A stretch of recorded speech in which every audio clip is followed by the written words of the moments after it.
अपन खोल पीले जवनिया के खोल तनी समूह अपन खोल पीले जवनिया के घोल।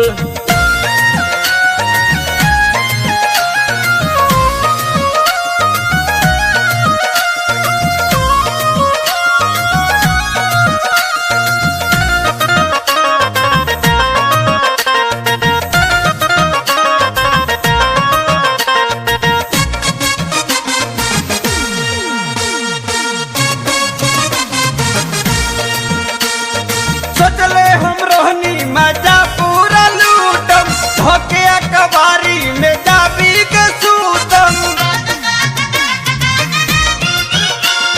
सोचले हम रोहनी मजा पूरा लूटम धोके कबारी में जाबी के सूतम।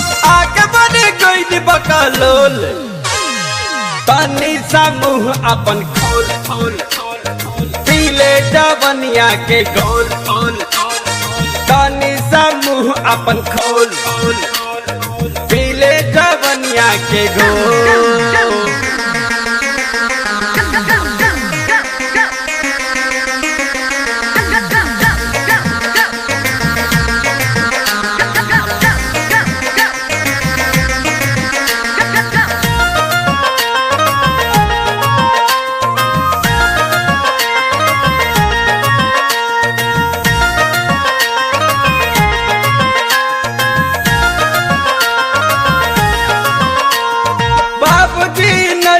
इहे बात बोका ऐली बना के मिजा दिहलू तू धोखा।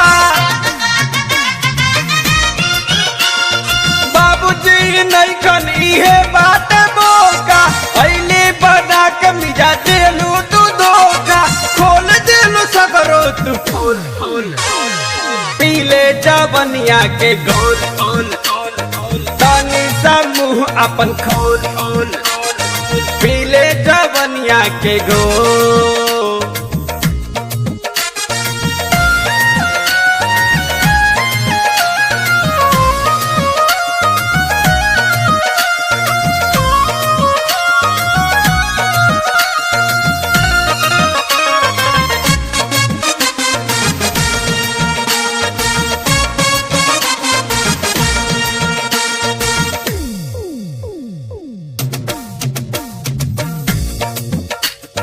कसहू बचा के जाने उहाँ से भगनी घरे आके कुछ संजीव के बतावनी। कसहू बचा के जाने उहाँ से भगनी घरे आके कुछ संजीव के बतावनी। बचल कुचैला से लोल तनी समूह अपन खोल पीले जवनिया के घोल तनी समूह अपन खोल पीले जवनिया के घोल।